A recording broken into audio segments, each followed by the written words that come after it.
هەڵبژارنە سەرۆکایەتێکی تورکیا کە بڕیارە لە 24 حوزەیران بەڕێوە بچێت کاریگەری نەرێنی لەسەر بارودۆخی ئابووری تورکیا دروست کردووە و ڕۆژ بە ڕۆژ نرخی دراوی ئەو وڵاتە بەرامبەر دۆلاری ئەمریکی لە دابەزیندایە.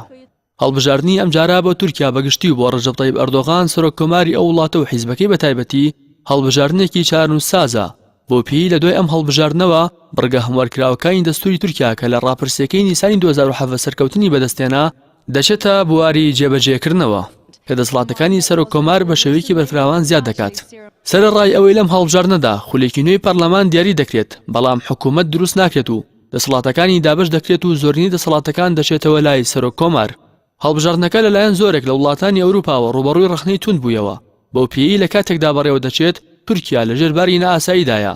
لەگەڵ ئەوەشدا چاودێرانی بارودۆخی تورکیا پێیان وایە ئامانجی سەرەکی ئەردۆگان لەم هەڵبژاردنەدا مانەوەیە لە دوو خولی دیکەی سەرۆکایەتی بۆ پێی گۆڕانکاریە دەستوریەکان ڕێگە بە ئەردۆغان دەدەن کە بۆ دوو خولی داهاتووی سەرۆککۆمار کە هەر خولەی 5 ساڵە خۆی هەڵبژێرێتەوە و درێژە بدات بە ماوەی حکومڕانی خۆی کە لە ساڵی 2003 لە دەستیدایە. لە پاش کودەتا شکست خواردۆگەی 15 تەمووزی 2016 پرسی مافی مرۆڤ بووەتە یەکێک لە پرسە گرنگ و باوەکان کە ئەوروپا وڵاتانی نەیاری تورکیا باسی لێوە دەکەن. بەو پێی تا ئێستا هەزاران کەس بەرهەڵمەتی پاکتاوکردنی کودەتاچیەکان کەوتون و گروپی خزمەتی فتحوڵڵا گولەن کە بەلای تورکیا و تۆمەتباری سەرەکیە بە ئەنجامدەری کودەتاکە بۆ تا ڕێکخراوێکی تیرۆریستی قەدەغەکرا و تا ئێستا هەزاران کەسیان لە زیندانەکان گیرکراون و لە پلە و دام و دەستگا حکومیەکان وەدەرنراون. 6 کەس خۆیان بۆ پۆستی سەرۆککۆماری تورکیا کاندید کردووە.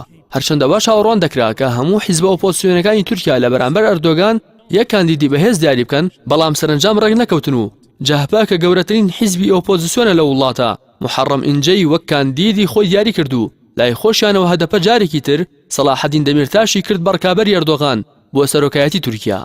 سەرەڕای داواکاریانەی خۆی و نێودەوڵەتیەکان بەڵام دادگای باڵای تورکیا ڕەتی کردەوە دەمیرتاش بۆ بانگەشەی هەڵبژاردن ئازاد بکات.